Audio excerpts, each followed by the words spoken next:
So I'm making a bold claim here, a claim that may be controversial for some reason. I've never heard of an evil person who was also happy, which is saying that you cannot be both happy and evil at the same time. And I don't believe that anyone can be happy and also evil. Maybe someone evil can experience some pleasure at times, but there is a happiness that I think is true and profound that an evil person will never know, or that happiness escapes them.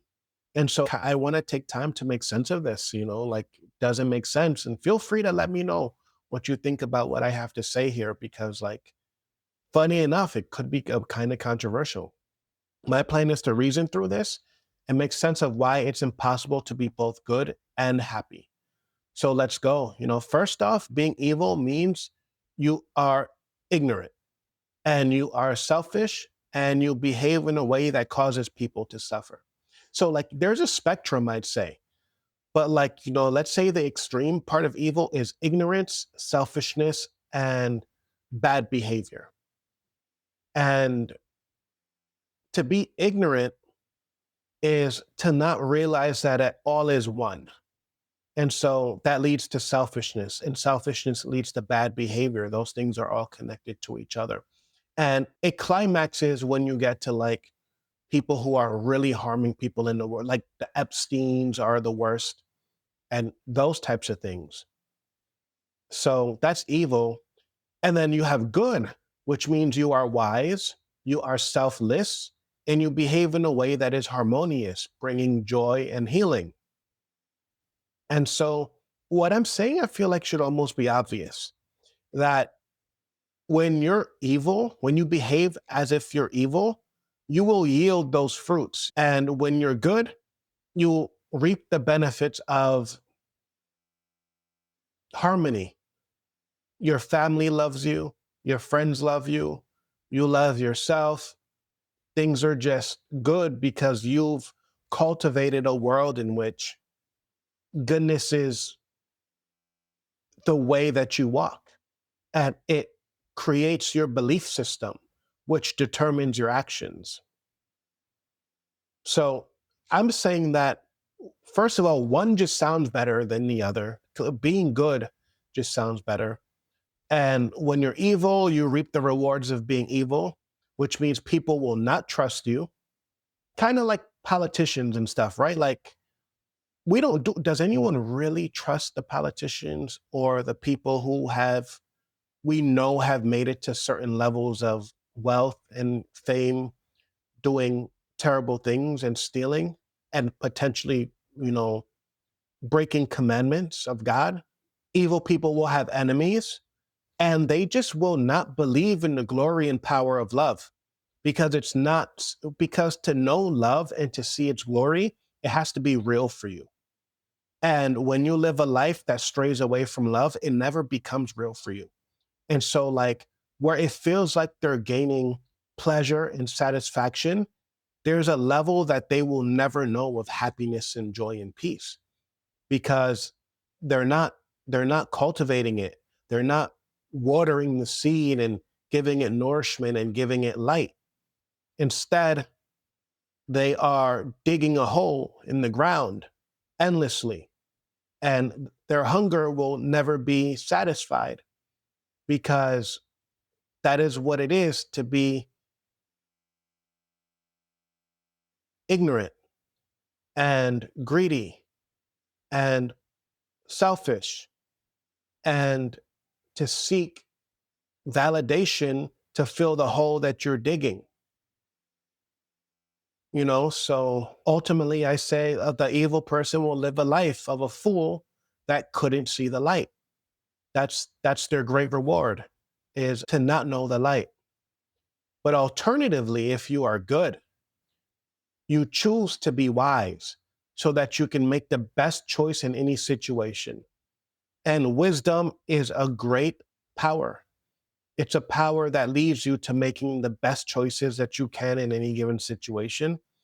And it is a light. It's a good thing in itself, wisdom is. And you have friends because you are forgiving.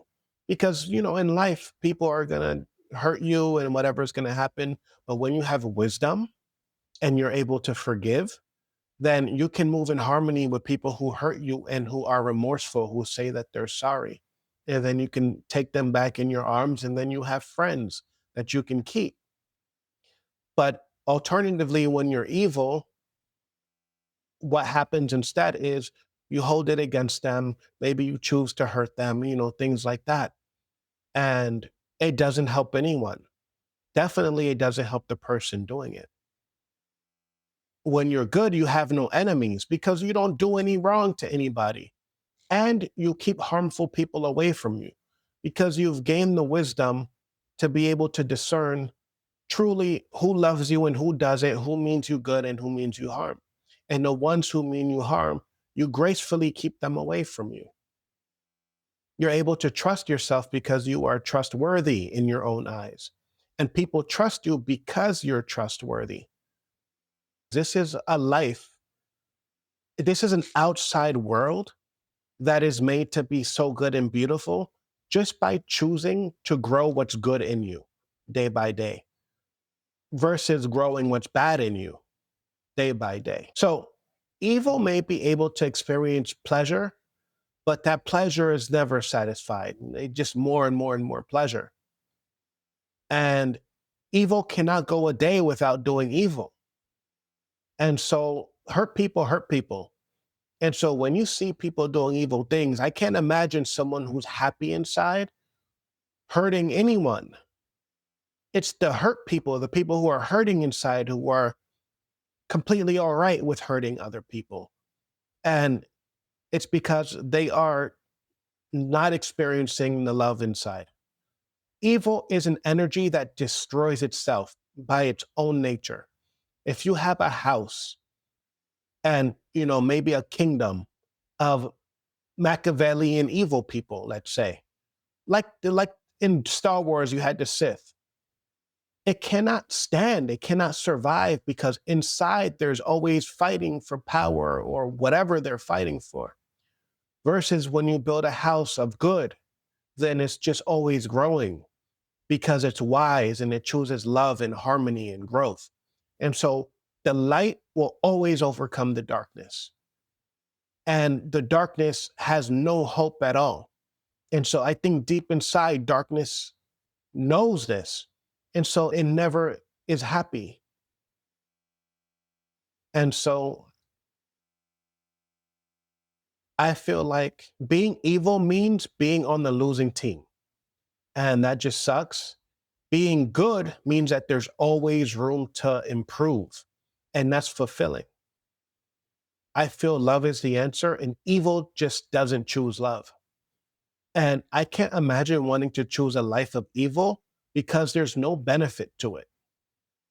You can claim riches and fame and validation, whatever, but in all that you sacrifice relationships and love and wisdom and peace of mind, the things that really matter. And maybe sometimes that's why wealthy people who are in Hollywood will take so many drugs because they have to numb the pain of their truth, of their reality. So choosing a life of riches and loneliness and heartbreak and ignorance is totally unwise. And anyone who has made that choice, I feel has made the wrong choice. And I've never seen an evil person be happy. And I don't believe it will ever happen, that it will ever be true, that evil and happy can be one. So that's all. Let me know what you think. Peace.